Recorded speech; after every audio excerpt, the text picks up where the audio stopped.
Thank you for listening to We Have Ways of Making You Talk. Sign up to our Patreon to receive bonus content, live streams, and our weekly newsletter with money off books and museum visits as well, plus early access to all live show tickets. That's patreon.com/wehaveways.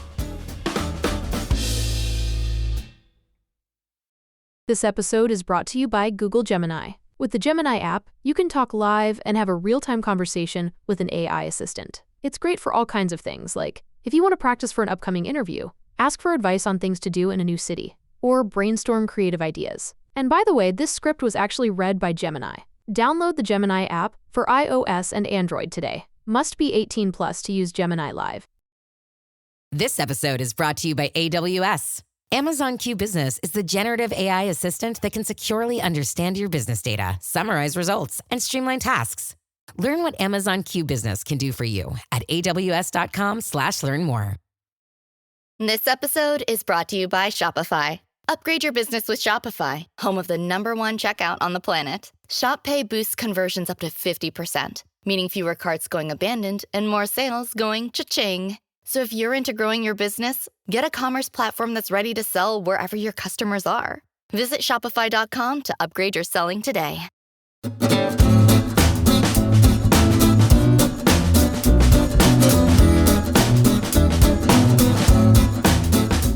Achtung! Welcome to We Have Ways of Making You Talk, the Second World War podcast with me, Al Murray, and James Holland.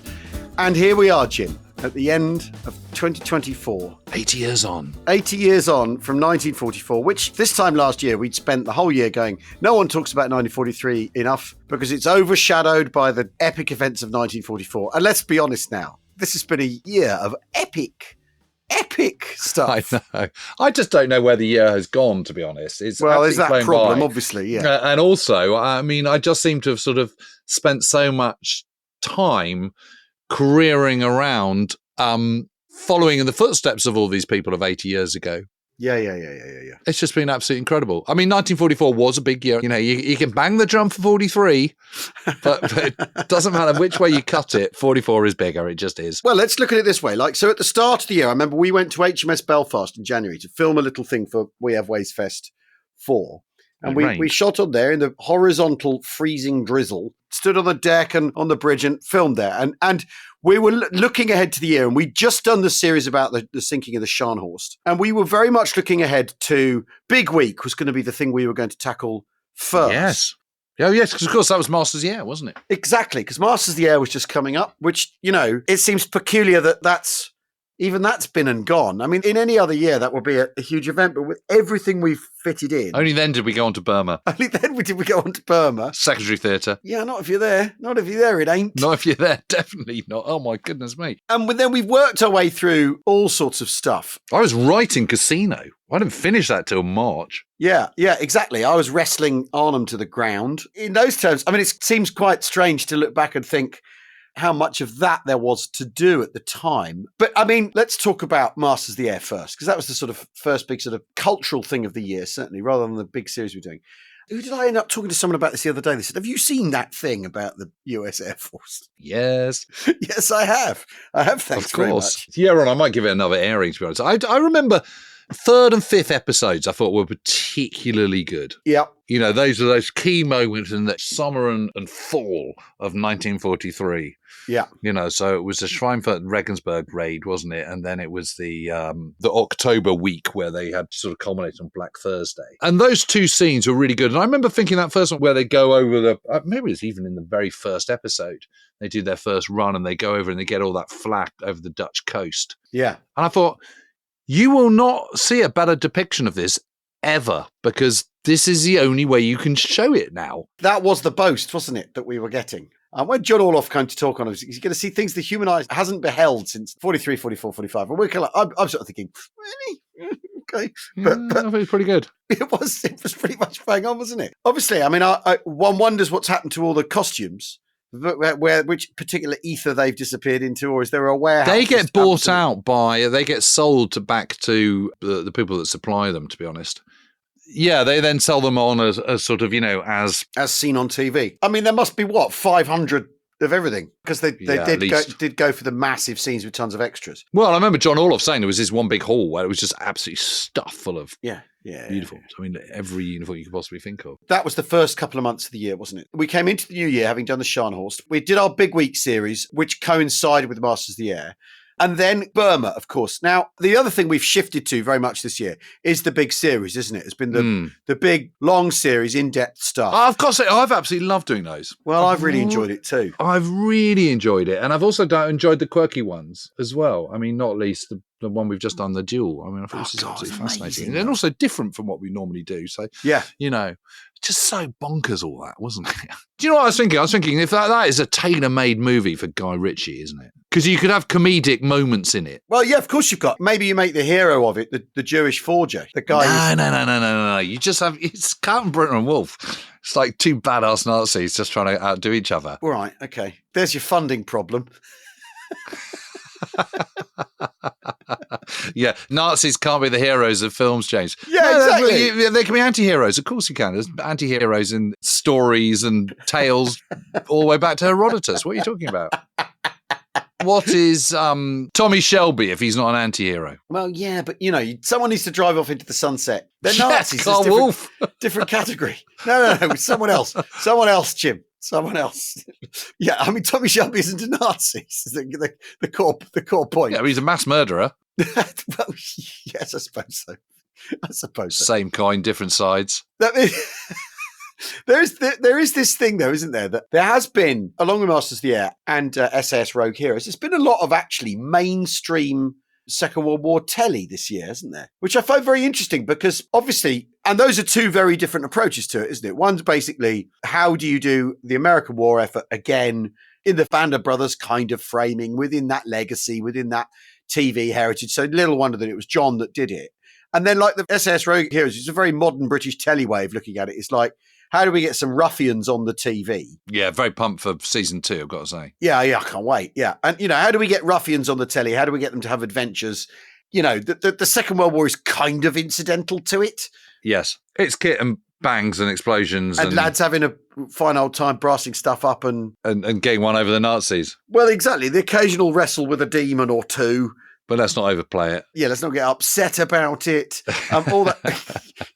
Because, the depiction of Maine in it, which obviously your diehard Maine fans really don't like, because, he was a much bigger man and all that sort of stuff. But like the sort of Paddy Maine sort of gets his black dog, drinks, shoots at bottles, then he's all right again. He's all right again. He's gleaming in combat. There's no. I mean, clearly that's the way forward to get over combat stress. Have a bottle of whiskey. Shoot the bottle. Shoot the bottle, and then you're fine. I mean, to be honest, I can see, imagine that if you had an old Webley and you were kind of firing a bottle, that would be quite fun, wouldn't it? It might be a bit of a laugh, wouldn't it? Yeah. Yeah, definitely. But anyway, I thought Rogue Heroes was great. I thought Masters of the Air was really, really fantastic. The trouble was the stories gelled so brilliantly in the first bit, didn't they?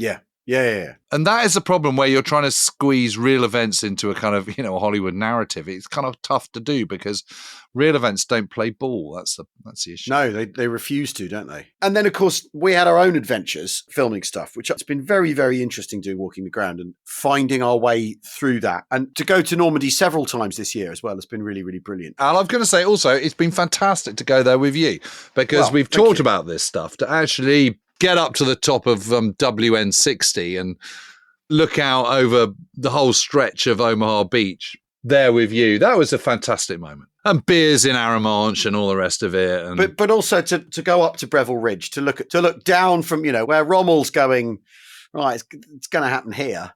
And then to think about, and again, it is that thing where the minute you get there, the landscape starts telling you the story or dictating the terms of the story. It's the frame of the story. And obviously, we've talked about High Ground an awful lot this year because of our trips to Nijmegen as well. And, again, to go there more than once, to go back, to have another look, to have another think, to have another perspective on it each time. That is really, really interesting. And what High Ground amounts to, and I used your quote in Black Tuesday about what is high ground, Wadi Akrit, it's nothing. It's the tiniest elevations. Other places, it's great big, actual visible heights. It's 30 foot to 3,000 feet. Yeah, it could be anything.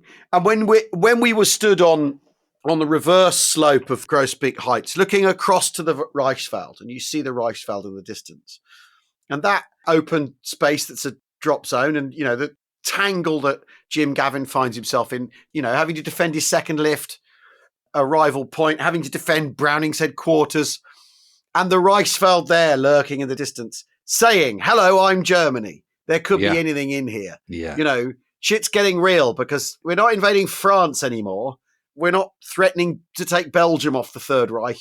This is Germany. This is the fatherland over there. And that might change attitudes. Maybe not amongst the soldier, because the soldier in a ditch is a soldier in a ditch wherever he's in the world, but certainly amongst the people in charge and the people calling the shots and deciding what needs to be defended and how vigorously and all that sort of stuff. When we were there on that slope, and also, the folly of two lifts really underlining itself, like really saying, this is wrong. We got this. I mean, this is the other thing is it's a combination of chatting it through with someone who knows what they're talking about, but also walking the ground, and then chatting some more, and then reading some more, and then chatting a little bit more, and then walking a bit more ground. You start to get a pretty clear idea of what the hell's going on, actually. Well, you do. In a way that a lot of the Second World War is seems so impenetrable and confusing at times. Yeah. And I think I've changed my mind this year about Market Garden. I've been sort of on the fence about it. I really think it was worth the punt. I've really come round to that idea, and I really do think it could have worked, or it could have achieved the aims that were set out for it. Yeah. What would have followed as a consequence of that is, I think, is up for grabs. Of course, it's a completely different thing. Different thing. But I think as conceived, I think it could have worked. Yeah. Well, I was at an airborne lunch yesterday. Yeah. How was that? It was tremendous. So there were about 60, more than that actually. There were more than 60 people there. But current and former. Was this in your new guys? Yes, I was being welcomed as the honorary colonel, and it was really very nice. And a couple of very old boys going, "I remember you, and you were 4," and all this sort of stuff, which was very nice. How's your dad? How's your mum? It's all lovely, really, really lovely, lovely stuff. Cool, you've grown up, haven't you, since all I saw you? Yeah, exactly. This old boy called Bob Prosser telling me about when he joined 9 Squadron and how that he wanted to be in the same squadron as John Humphreys, who'd fought at Arnhem, who only died very, very recently.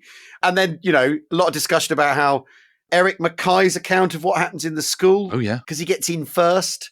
It's become the one that people go to, but he got it in first, and he leaves out the people in C Company from 3 Para. And he goes, no one had an overview. There were 4 blokes. There's 4, 5, 6 blokes in each room. That's the story of that battle. There's just blokes in a room. You have no idea what's going on in the next room. You don't know what's going on downstairs. You don't know what's going on upstairs. That's the chaos of war. Yeah. And kind of saying anyone who tries to make sense of it in their account, it's a fool's errand. Well, you pulled it off. Yeah. What was really interesting is talking to the colonel, the commanding officer of the regiment. And, sapper regiments are really interesting because they're made up of squadrons, and the squadrons are all off doing different things. So a sapper regiment has a larger headquarters than an infantry battalion, right? Because the squadrons are all off doing their own thing. Yeah. So one's deployed here, one's over there, one's doing, airfield protection or airfield maintenance or whatever, blah, blah, blah, blah, blah. All the multiple roles the engineers have, right? So it's not like an infantry battalion where, it's obvious what the companies know what to do and all this sort of thing. The companies aren't differently tasked as they are in the Royal Engineers. I was talking to the adjutant about that. It was really, really interesting. But one of the things that Colonel said, I've been at planning. He says, every time I read about Market Garden, I think I've been at that meeting. Every time, where the RAF are going. Isn't that amazing? Because I don't know that we could do that. And then I said one of the really interesting things about that they've got this ongoing problem where the idea is they'll be deployed. They're stand 2 people. And, First Airborne's thing is they keep being stood up for stuff and then stood down. And they're all keyed up and they all regard themselves as the absolute bee's knees. That's a corrosive thing that eats away at their morale. And, it's one of Browning's arguments for Market Garden is the morale's being eaten away by this process. And basically, that's not changed. If you're a thing like 16 Air Assault, whose job is to spring into action at the drop of a hat, you're essentially in that same position. Or you run that risk, put it that way. And that was really interesting to talk about.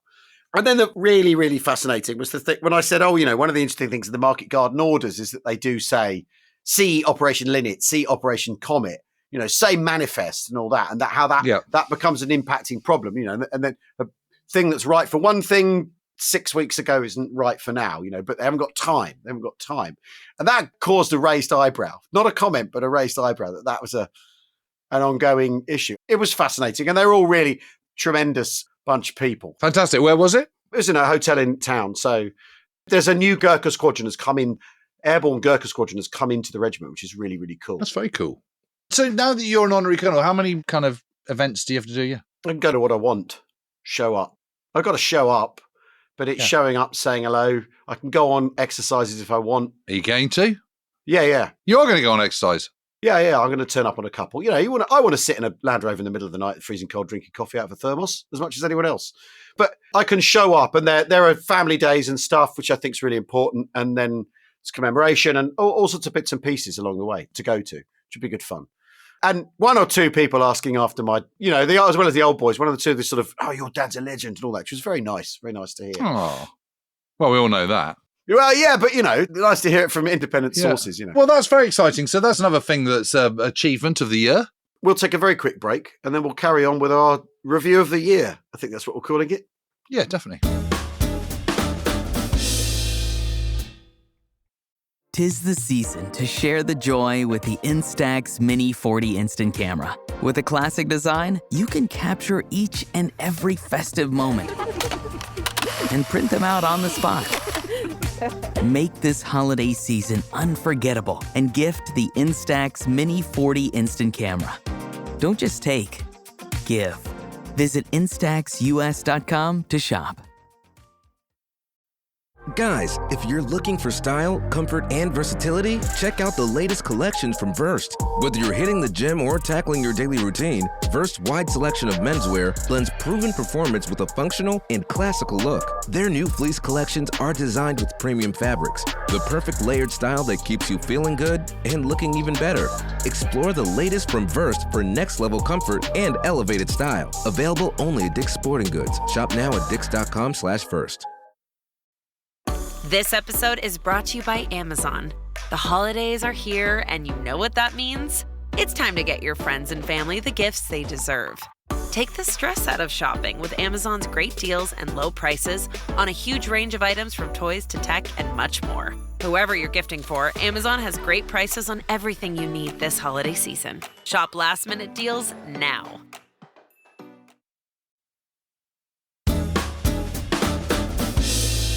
Welcome back to We Have Ways of Making You Talk. It's the end of 2024 and Jim and I were waxing lyrical looking back on the things we've experienced, the things we learned. We did a bit of flying, didn't we, Jim? Was that in May? That was May, yeah. When we went up in the Grey Spitfire with dear old Richard. I mean, I'm still feeling very, very upset about that. I just can't stop thinking about him. And I think it's because, it's just a life full of so much more promise to come, of exciting things to come. And he's just such a lovely, lovely fellow. A reminder, isn't it, that this is all, there's a lovely bunch of people around this subject is I think the thing I'm reaching for. You meet all these fantastic, interesting people, dedicated people who've made their lives out of aspects of this subject. And they're all pretty much incredibly generous with their time and their expertise and their knowledge. And, he was generous with his Spitfire and his Mustang. It's absurd, really. And, the body of people around this, it's that old expression, if there isn't an arsehole in your group of friends, it's probably you, may apply in this instance. But it's an absolute tragedy. And what a treat he's given us. First of all, flying us in the Mustang a couple of years back, and taking my Daisy up as well, and making her arguably the youngest person ever to have flown a P-51.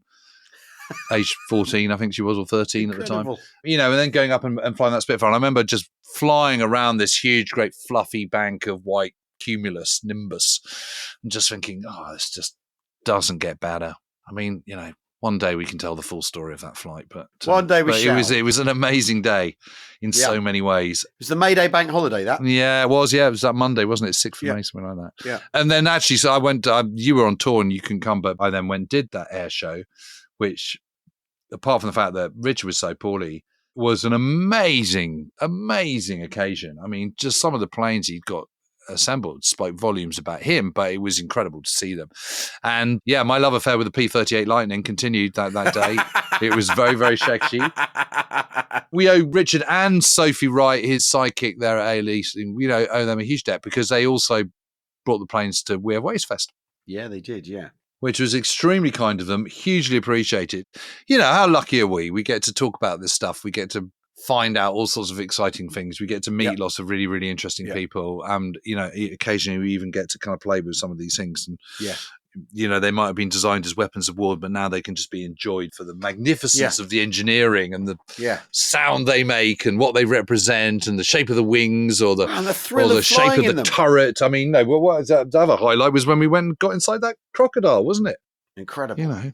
Amazing. Still hoping that's going to be at We Have Ways Fest 5. With any luck for funf, putting the fun into funf. Yeah. Yeah. And this has all happened before we've even got to D-Day, I know. So then we went out. We did some walking the ground filming in Normandy, didn't we? Great fun. With Ben and Co.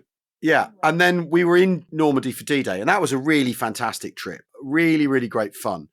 Driving around in the Avant. Yeah, with Tony and Joey. But no, I mean, that was a fantastic week. I ran into Nigel Farage. Yeah, I've forgotten that. I was doing my BBC bit with the lovely Kirsty Young and Catherine Parkinson. Yeah. Vernon Kay, we discovered, is a massive Richard Burton fan. And has aren't we all sorts of Richard Burton memorabilia from Where Eagles Dare. I thought he was into the war full stop as well. I think he is, yeah. Certainly, when we filmed at Aramonge, he knew more about it than I thought he might, which is terrible of me, really. Because after all, the afflicted lurk in all corners. The afflicted are Don't everywhere. be patronising. We are legion. Yes, exactly. Don't be patronising. Quite right. That was a good little trip. And we stayed in a very nice pension just outside Bayeux. We went into Bayeux for lunch. Yes. It was a really good trip. Each time the weather has been incredibly kind to us, hasn't it? Yeah, absolutely extraordinary. Yeah, and I had the amazing experience of going to Burjou. Yeah. Which is where the Sherwood Rangers had this big thing and finding the remains of Frank Galvin's tank and then setting up this idea with thanks to Tuggy Mayer, who's a friend I've got to know from doing some of the tours. Actually came on the Malta trip we did year before last or whenever it was. And Tuggy and I came across, well, it was Tuggy's idea in the first place, but I've got to give him full credit for creating a memorial to the 8 men of the Sherwood Rangers who died there. And that's taken a certain amount of flight. Stuart Bertie's come up with an amazing design and hopefully we'll get that in for next August the 16th. Amazing. And one of the things I am planning to do is organise a little sponsored walk from the Gold Beach all the way down to that spot following the course of the Sherwood Rangers to raise money for it. I've had my idea for my sponsored march next year for Fiddley's Touch, right? Yeah, there's a loose plan to go and see Iron Maiden in Arnhem. Yeah, 23rd of July. Got it in the diary. Yeah. I'm going to walk from Joe's Bridge to Arnhem to get to the concert. Yeah, but I'm up for that. That's a good idea, isn't it? Yeah. That works, doesn't it? Yeah. How far is that? 60 miles, 3 days. Sign me up. I'm so there. Let's do it. Brilliant. Excellent. All right, so we do that, and then and I'm definitely doing the other one as well. Great. Got to work out when to do it. Yeah, you got to work out when to fit it in. So that was a really, really great trip to Normandy. And then over the summer, what else have we got up to? Well, over the summer, then I read, this is one of the interesting things about the way the job's shaped up. I have to read your books because I do the audio. Yes. You have this weird week and a bit of being me. Yeah. And I found that what I really loved about the casino is, first of all, the thing with the diaries, where basically, because it's diaries, it's not, well, I remember going up that hill and it was worse than they say in history books. There's none of that, right? It's people's thoughts as soon as they can get them down, right? Yep. Which changes your relationship with the words as a reader, for a start, right? And then the fact that you do that thing of, some of them, they're just diaries in archives that have been found or donated, and the person who's writing them was killed in action or killed in an accident or dies of whatever, their wounds or whatever. And that just completely transforms your relationship with those witnesses. Yeah, doesn't it? There's no better way of making a diary feel real than the protagonist buying it without being sort of morbid about it. No better way about reinforcing what a diary actually is. When they died, I really wanted them to die quickly. I didn't want to do lots of sort of foreshadowing. Yeah. I didn't want to do all those kind of shots you get in a movie where you know he's just about to get it. Yeah. I wanted to come like a bolt out of the blue. Well, they all do. The one in particular where, I can't remember who it is, but where basically you just go, he's killed. What? And you're like, huh? I think that, because after all, because it is 80 years ago, the thing to try and present it as a moment that was now Well, we've had a lot of talks about this. I'm determined to do it, this writing in the present tense, and keep it absolutely. Yeah. I mean, whether I do it with Atlantic or whether I save it for the Bulge is, because that's the next two things I'm doing. Yeah. But that's up for grabs. But I'm definitely going to do it at some point. Funny enough, I've just been asked to do, approached about doing a short piece for Audible. Right. And they want me to do that whole kind of non-fiction fiction. So I've got to do 45,000 words on Dunkirk. Really? I'm going to fictionalize it. So you write it as a novel. 45,000 word novella. Then you have to go back over it and you have to sort of semi-dramatize it because they get actors in to play the parts. And they do the whole Dolby surround sound effects. Yeah. So there'll be someone saying, we must evacuate now. Well, yeah, but also, get down, mate, there's another studio coming. Oh, really? There's all that kind of stuff. Give him my number. Yeah. That's really cool, Jim. That's a really interesting idea. idea. So that'll be interesting. And if it works, then so they get the rights to it for a bit. Right. Then you can publish it. So you can then publish them as these little short, because if the first one works, then you might do another one. You might do something like Epsom. Yeah. Like 6 days of Epsom. It'd be great, wouldn't it? Brilliant. That'd be absolutely brilliant. 45,000 words, bish, bash, bosh, done.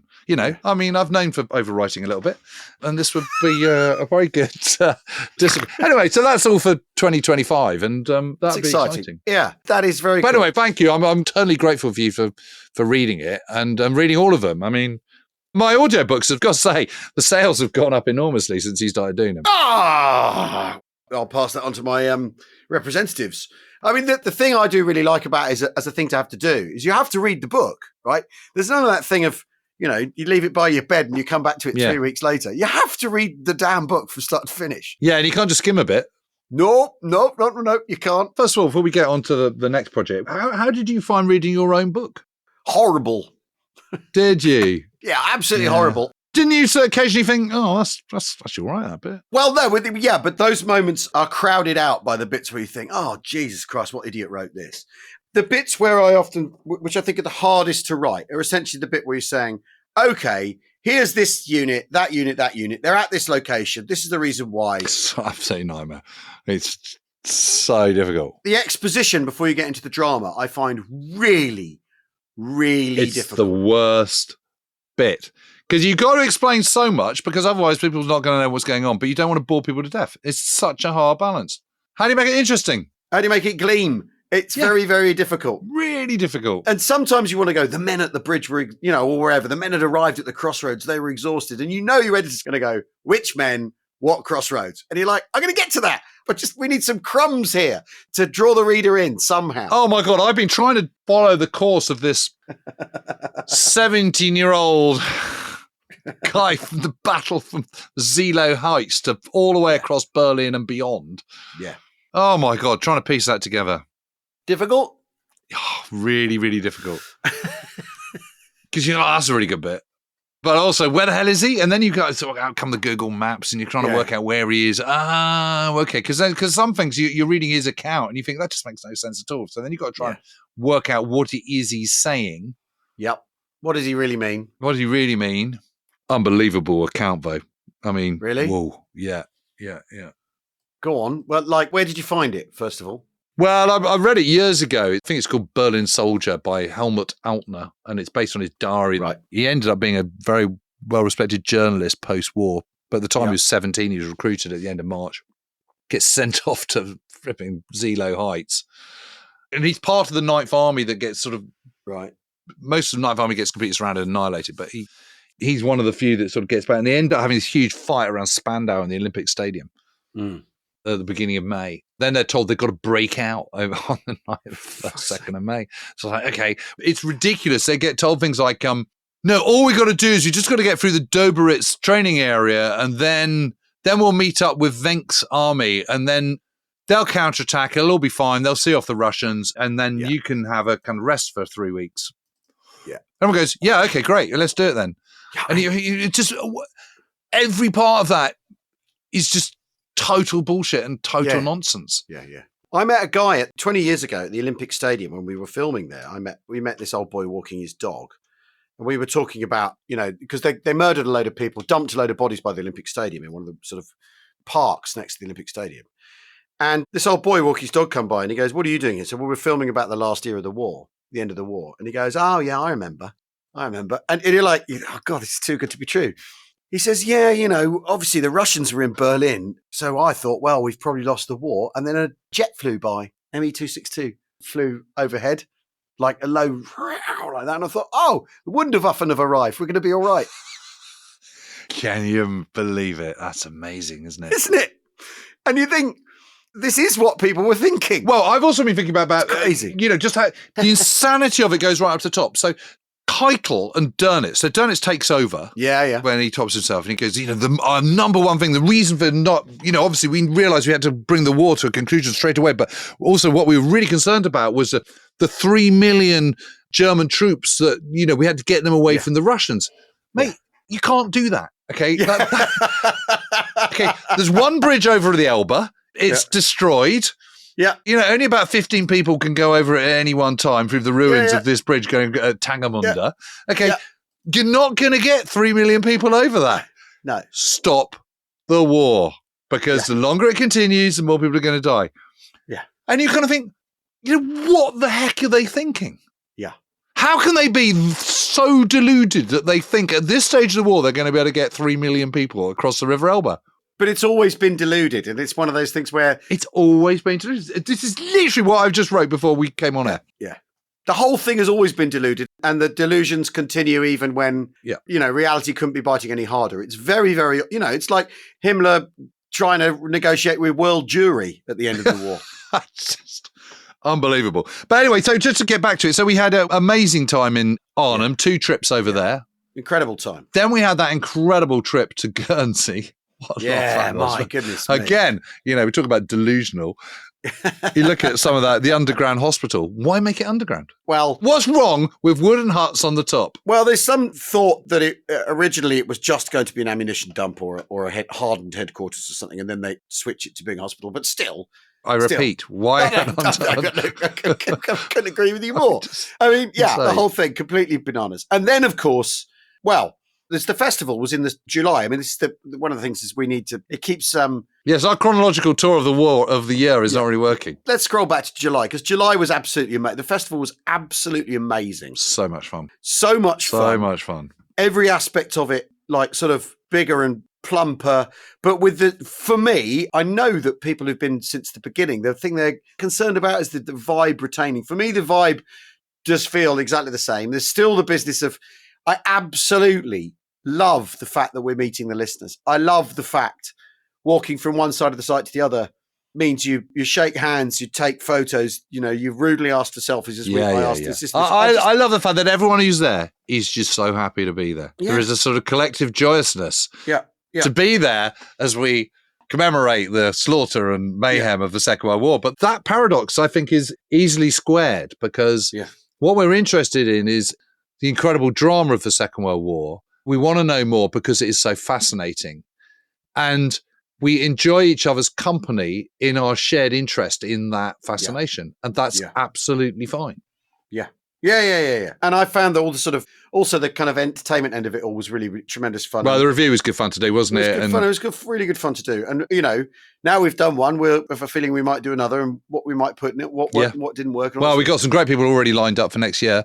We always said we weren't going to really get onto the program until January, but obviously we have been doing a little bit of stuff going along and lining a few things up. So that's been exciting. And also we had our great stunt. For 2025, which is, again has been one of the year's highlights because that was one of the funniest moments. Driving in not a tank across Lambeth Bridge. The not a tank discourse, by the way, we sent that spiraling off all the way across the internet. Oh my God, on at least so good, wasn't it? As many social media platforms as possible where people are arguing about whether there's a tank or not. And obviously now we're kind of you and I are collaborating on a book together for the first time, which is which is very exciting. Yeah. It's been really. I've just found it so interesting, Al. I mean, really, what started off as your idea going, why don't we do a book on all the surrenders? And you're sort of thinking, okay, I can see how that's going to be out, sort of, people snogging in Green Park on the 8th of May and all that kind of stuff. But actually, that's the boring bit. But it's really interesting. It's all these incredible characters that actually are driving these stories. Yeah. Ike being utterly exhausted, the huge responsibility on Truman's shoulders. Yeah. The extraordinary misconstruing of terminology and words with the Japanese. Yeah. The absolute total shit show going on in Berlin.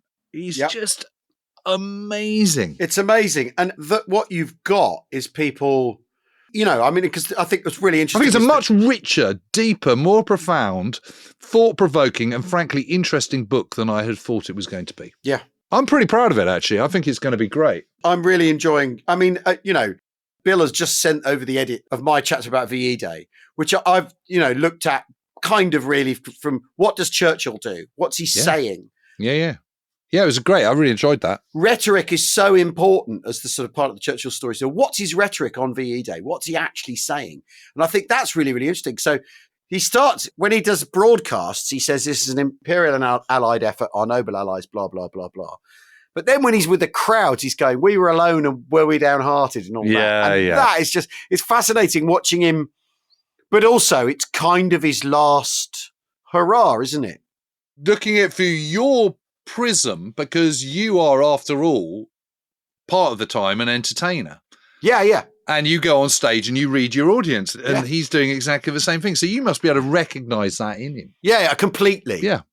And I think that perspective is really interesting. What the words are doing and what he's doing with the words, and the difference between a speech that's extemporised and one that's obviously stuff he's been churning in his mind and all this sort of stuff for a while. And you do get the feeling that, like Montgomery when he's taking the surrender and his staff are going, they're all watching him and going, well, he's been practicing this in his head for years.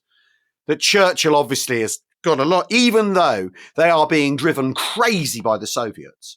There's that really fantastic thing right at the end of VE Day where the Downing Street message the charge d'affaires in Moscow and say, we are utterly indifferent to anything the Soviets say by way of propaganda.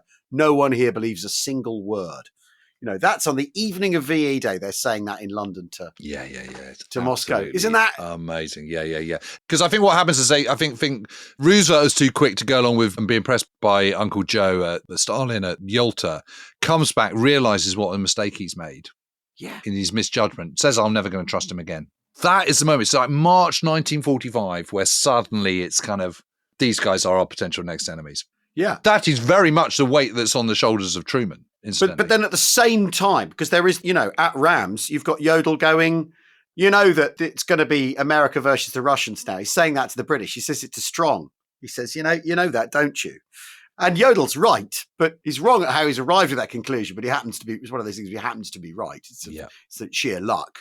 He's obviously trying to spare himself the noose and all that. There's all that going on. But no, it's been very interesting to write about. And also that thing of single days where lots happens or important things happen, which is sort of loaded and weighted, I think is a very interesting way of trying to be in a present moment. Again, what was it like? And I think, I've got those mass observation people, and obviously because of who mass observation is and who's attracted to it, you have them going, well, I didn't hear enough mention of this. I don't feel the feeling that, because of mass observation's attitude is very much comes from a left of social democrat point of view. They're a bit sniffy about some things, I think, sometimes. But even they have to go, the crowds are having a fantastic time. It's one of those moments where you can't really say, but did people celebrate victory in Europe that day? Yes, they did. You can't get an hour of Channel 4 out of this. You know what I mean? No. People really are genuinely pleased. So this book is coming out in April. And just very briefly before we bid you Christmas farewell, looking forward into the new year, we're off to the Ardennes. Yes. We're going to do a Walking the Ground series on that. And we're also going to do a big series for the podcast on it, because I think it is a big moment, a big event. So we're going to be walking the ground and covering that. Then lots of victory stuff. Yeah. We've been talking about doing the Philippines. We might have a look at that. Well, and more stuff in the Pacific with John. Yeah. And obviously crossing the Rhine. And we've got Operation Veritable. I quite like to do a number of that. I like to do a little mini series on Veritable. I think it'd be quite good. So we've got all sorts of stuff. Yeah, we need to get someone in to talk about the atomic bomb as well. Explain what that is. We have got a few guests again coming in the new year, haven't we? Got some quite interesting people coming. So and the festival, of course. Yeah. And then, of course, there's Rogue Heroes starts on 1st of January. Yeah. Rogue Heroes Season 2. We've got the Peaky Blinders spin-off coming out at the end of the year. So all sorts of exciting things. All sorts. Damien Lewis is Group Captain James Stagg as we speak. Yes, of course. And Brendan Fraser is Eisenhower. Anyway, so lots to come in there. And of course, and we have Ways Fumph. Yes. And Chalk in the summer, Chalk History Festival. Yeah. We're going to be there in June. So come on down for that as well. Yeah. Lots of stuff. There's lots of stuff. And sponsored walks, of course. Yes. There's the end of the war to happen. That's the thing that's going to be in the podcast. And then the year after, we'll be set free from the tyranny of the chronology, Jim. Yeah. Yeah, it'd be great. But anyway, it's all been great fun, as always. And huge thanks to everyone who's been listening and follows us and engages and comes on Battlefield tours and comes to We Have Ways Fest and joins the Sidebar of Shame. It's been fantastic. Yeah, we would be the tree falling in a forest with no one hearing it if it weren't for you listening to us. So, and of course, special thanks to Joey. Yeah, Joey. Who is our guide, our inspiration, who tidies us up, who tells us to shut up when we're going on too long, and who is very much the kind of the third person in this. He's the world's greatest cat herder. Yes. Let's be honest now. That's it. That cat herding he has had to do this year. Sometimes cats in armoured vehicles as well. That's exactly, armoured vehicles. And actually, the day this comes out, we will be having a knees up. So we'll be raising a glass all round on next Thursday night. Or today, to everyone we're grateful for. And everyone we've worked with this year, those we've spoken to, those we've lost as well along the way. Thank you so much for listening. We hope you have a wonderful Christmas and a happy New Year.